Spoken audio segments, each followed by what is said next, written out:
Hello everyone, and this is my review for Impact Wrestling on February 23rd, 2017. And the show was pretty much a two-segment show.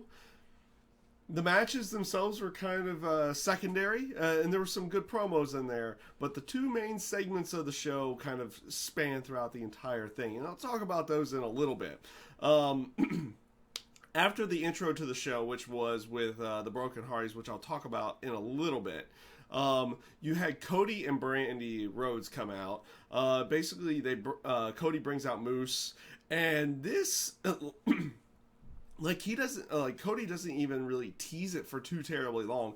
He kind of goes full on heel here on Moose, basically accusing Moose of sleeping with wanting to sleep with Brandy and everything in that sense, since Brandy has his number and everything, and everything to go along with it. He plays it off like he was just joking around, and then he goes to shake Moose's hand and kicks him, does a low blow, and taking out Moose. So now we're going to start some kind of feud between Moose and Cody, and we're going to probably see some kind of possessive style of Cody to go along with it with his wife. It'll be interesting to see how this one ends up playing out. I thought the segment came off rather well. Like, a good chunk of Impact this week came off really well, with regards to not having much in the terms of quality matches. Tyrus going up against Eli Drake, and this match basically ends in a no contest with Drake trying to get out of the situation any way that he possibly can, and he eventually goes off. It's like, I'll give you a raise, and this will be all over with. And it's like, Tyrus just gets on the mic. He's like, really, you think giving me more money is gonna make me shake your hand? No, I'll give you a hug. And it seems like Eli Drake and Tyrus are going to be back together once again, in that sense of everything. So not a bad segment the way that it played off too. I like the whole ducking and dodging from Eli Drake trying to get out of the situation every way he could. It was kind of telling the story of him getting Tyrus back on his side and it eventually working. They come back from a commercial break after this, and Jade is in the ring, and she starts cutting a promo on Rosemary, calling her out to come out to the ring, which she eventually does.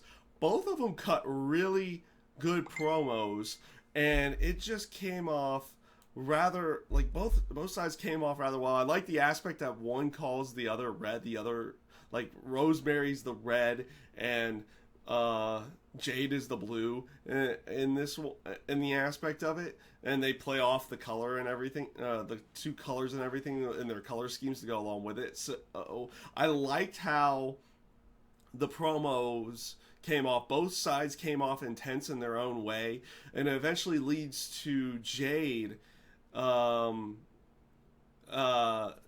challenging Rosemary to a last knockout standing match, which was also accepted. And like I said, it just came off rather well, and it just came off good. Like, good promo between the two of them, and it'll be interesting to see how the last knockout standing match ends up playing off to go along with it. So throughout the not throughout the night, but here we have our first like video promo of Josh Barnett, and it was a decent promo, decent way of setting up, like giving the same background that he gave that the announcers had given them a week before, but he was giving it out this time about being UFC's youngest champion and everything in that sense. Like I said, it came off decent. It gave him a little bit of insight of what he's about, and everything to go along with it. It was basically a lot of what you saw last week. So he has a match right after this. It's Josh Barnett versus Bad Bones. I know nothing about Bad Bones, so I'm just assuming job guy here, at least for Impact Wrestling. I keep wanting to say TNA, but like, for the most part, they just switched it over to Impact Wrestling. Barnett wins this match as they hype up the match next week for Barnett and Lashley. This match was fine. It was an alright match. It basically did show that a lot of the stuff that Josh Barnett does is not necessarily a pro wrestling thing, he does, and since he was an MMA guy, he does stick to kind of MMA style of moves and everything. And in that sense, he was doing a lot of strikes and not necessarily doing a lot of takedowns like a lot of the wrestling side does, but does do a lot of the strikes and everything that you would kind of expect from an MMA world. And like I said, it was all right in the end. Up next to talk about after that was Trevor Lee versus DJZ. Trevor Lee wins this match with some shenanigans from Gregory Helms, and it was an alright match. It was a decent match between the two of them. They didn't really play off of the ankle all that much in this one. Like they still had DJZ's ankle taped up and everything in that sense, but they didn't really play off of it much until after Trevor Lee wins the match with I believe it was a roll-up with the tights hooked or something in that sense. I forget off the top of my head exactly what it was.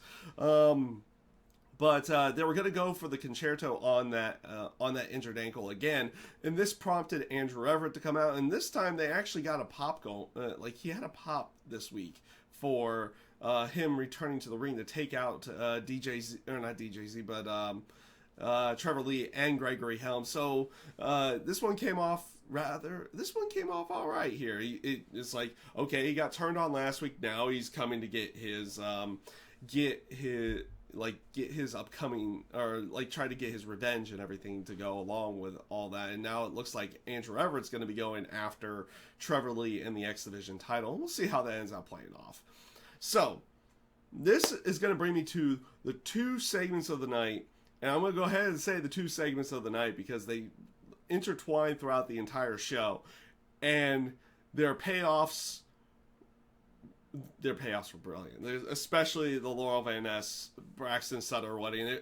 For as long as it took to get to that, the payoff for it was utter brilliance. And I'll talk about that in a moment. But we're going to start off with the Broken Hardys. They were sitting in the Hardy compound, or the Dome of Deletion, and Matt was saying that the seven deities were telling him that he had to go back to his roots and everything in that sense, but he was going to potentially lose his powers. So he transfers them over to Jeff for the time being so he can go do his odyssey to go back to his roots. And that's when Jeff starts getting premonitions, and now he says he's going to Egypt, and Matt Hardy comes back after teleporting over to Egypt and doing his odyssey in like Egyptian garb and everything to go along with it. It was pretty good stuff.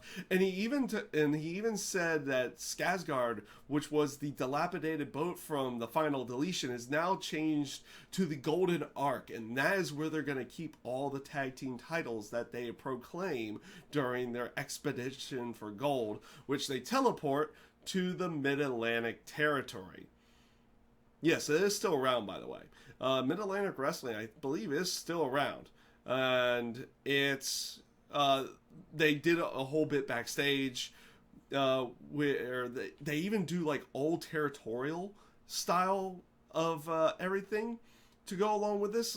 If you go back to when kayfabe wasn't fully broken in the wrestling areas, and, like, people believed it was real, and believed that like everything was a shoot, it wasn't necessarily a work. They even play it off of the aspect of the old style where the heels would be in the heel locker room and the faces would be in the face locker room, and they wouldn't actually be together at any given time. I like the aspect that they played off of that, and that they showed up in the face locker room and they take them over to the heel side so they can challenge for the tag team titles. They showed more of the match this week because they didn't have to do a blurring of the referee like the week before, and they also did some like crazy spots to it. They made it play off like it was a no DQ match inside of there. They were cutting it like it's not your typical style wrestling match. They show that you would normally show because they cut to different parts of the match. They have Jeff bring the guy out in one of the garbage carriers and have him push it down the stairs to take him out, and then they eventually pick up the win. And as they're all like, everybody in the crowd's doing the delete signal and everything to go along with that, and I love the fact that they get everybody to play along with it too.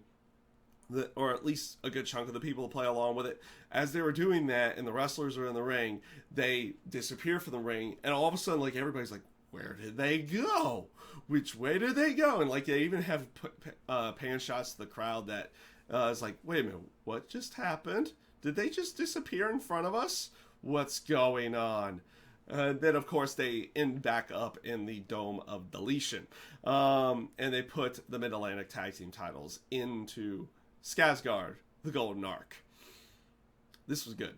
I like this. This one was pretty good. I'm not gonna lie. Then again, I am a cheesy, hokey type of guy, and that definitely was what they were going with. I like the story that they end up telling in the end of,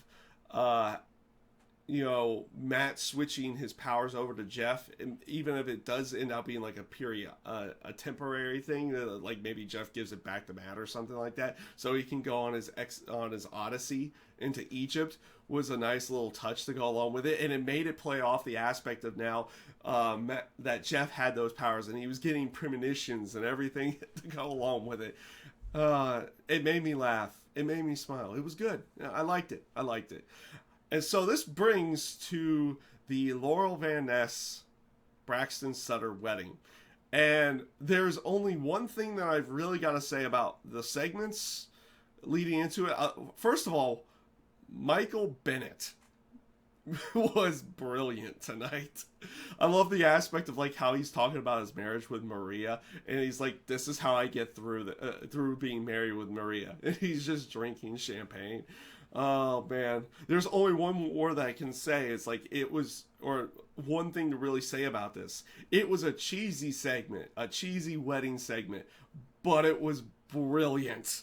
It was brilliantly paid off, and for the fact that they had taken this for so long with the whole Ali Maria thing to go along with it, to have it end here, they executed it perfectly. I love the aspect of Michael Bennett just throughout the entire wedding just being wasted out of his mind, like even to the point that he is lying down not lying down, but like passed out on Braxton's shoulder sleeping. You have Aaron Rex and Rockstar Spud out there being the flower girls to go along with it, and of course like Maria, Laurel, and Sienna being their typical selves to the point, and then Laurel Van Ness doing her own wedding vows and basically running down Braxton in any way, shape, or form, but saying that she wants to be with him and everything to go along with it.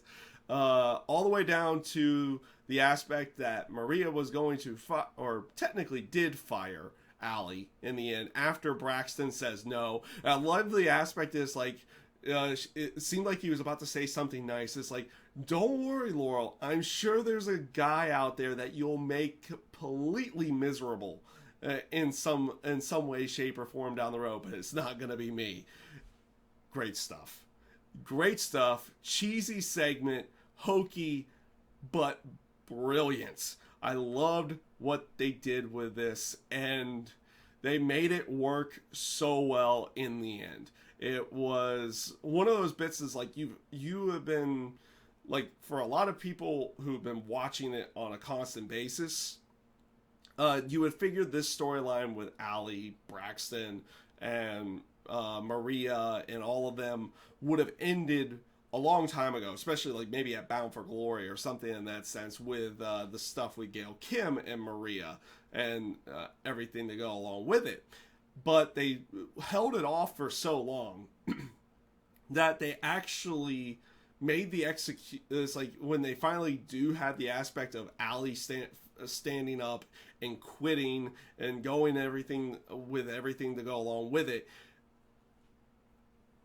just brilliantly done. It was great payoff. It took a long time to get there, but the payoff was great in the end. And they end it with, of course, Braxton and Ali getting together, kissing, going along with everything to go along with it. Perfect end to what was a storyline that I personally said should have ended a long time ago, like even before Braxton Sutter fully played a part in it. But brilliant execution, and it was a lot of fun. Good payoff to a storyline that like I said, I felt like should have ended a long time ago, but they paid it off in a great way, and it came off rather well to go along with it. Like I said, cheesy, hokey maybe, but brilliantly done. But brilliantly done segment, and the fact that they gave it the main event slot, like with as much time as they had given it, they needed to give that spot the main event spot for the night, and I'm kind of glad that they did that in the end. I was thinking in my head, it's like, oh, that's going to be the main event of the night. It's like, well, they've spent enough time on it that it kind of deserves it. So let's see what they do, and it ended up being pretty damn good to go along with it. So overall this week, actually, like matches wise, and I even missed the whole aspect of Bram versus Jesse Goddard's. It's like, why is Goddard's beating the DCC at this point? That was like the only segment of the show that I could really say anything bad about. It's like, wait a minute, I thought they were building the DCC to be this dominant force, yet Jesse Goddard's beats them at every turn right now. It's kind of weird.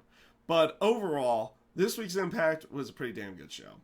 Matches wise, at least match quality wise, probably wasn't top notch or anything in that sense, but the segments that they had on the show, like basically saved this show. What they pulled off in the terms of the Broken Hardys, the Laurel Van Ness, Braxton Sutter stuff, it all came off rather well. Like I said, match quality wise probably wasn't top notch, but show was actually pretty good this week to go along with it. So we'll see how everything goes next week, especially the whole aspect of Josh Barnett going up against Lashley. We'll see how that match plays off next week, and they've got a few other things I think going along with it as well. So with that being said, guys, that is my review this week for Impact Wrestling. I thank you guys for watching, and I hope you have a great day.